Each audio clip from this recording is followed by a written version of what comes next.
gudoomiyaha aqalka sare oo termkii hore ahaa gudoomiyaha aqalka sare haddana mar labaad la doortay taas number 1 waxaa ku xigay gudoomiyihii aqalka sare cabdi xaashi markii la doortay kadib haddana fursadda labaad waxaa helay gudoomiyihii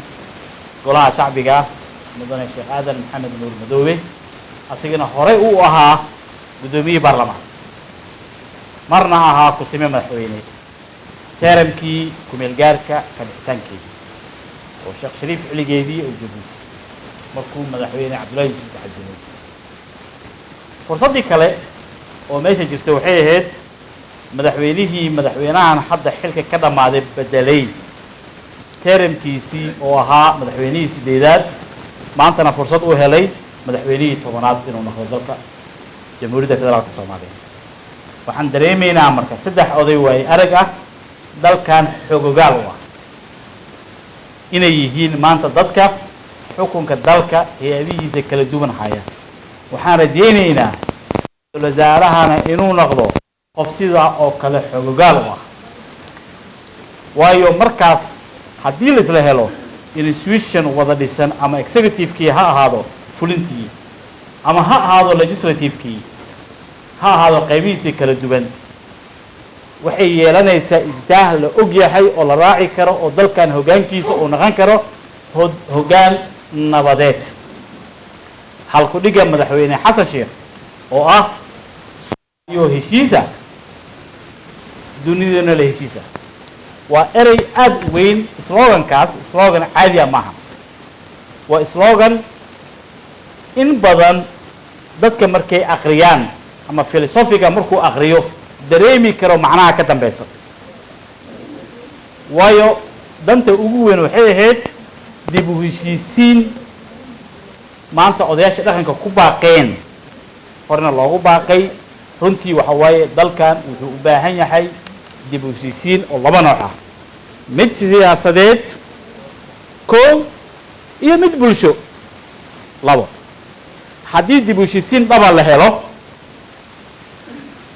dalkan wuu xasilaa dalkan dhaqaalaha u baahno aniga hadda maalmahan dambe 2017 wixii ka dambeeyey waxaan aad ugu shaqaynayay dhanka horumarinta wax soo saarka dalka runtii waxaan dareemi karnaa dalkan baahi kama jirto dhibaato kama jirto shaqo la'aan kama jirto waxaa loo baahan yahay keliya hoggaan wanaagsan iyo nabadgelyada dalka in la sugo shuruucdiina loo nidaamiyo shuruucdii dalkan lagu dhaqmo facilitieskaas haddii loo sameeyo infrastructure-kii ama dib u dhiskii xaggii kaabayaasha dhaqaalan la sameeyo soomaalida iyadaa shaqaysanayso salahan dhaadheer xamar ka dhisan iyo kuwa baydhaba ka dhisan shakhsiyaada iskale dowlad ma laha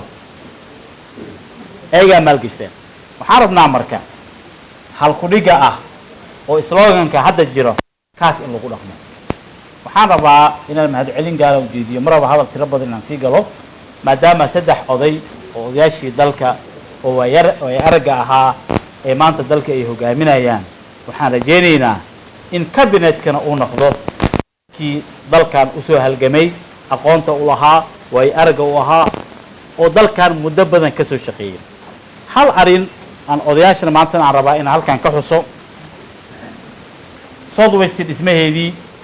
madaxweyne xasan sheekha oday u ahaa waxaan aad ugu faraxsanahay raggii odayaasha qaybta lixaad kale ku lahaa ee wax ka dhisay oo maanta horteeda wada fadhiya dhismahaasi waxaan rabnaa in aas-aaskii aad aas-aasteen iyo 2 term oo 2 madaxweyne naga horeeyay sii joogeen in dalkan badbaado u baahan yahay badbaado la wada geliyo wabilaahi tawfiiq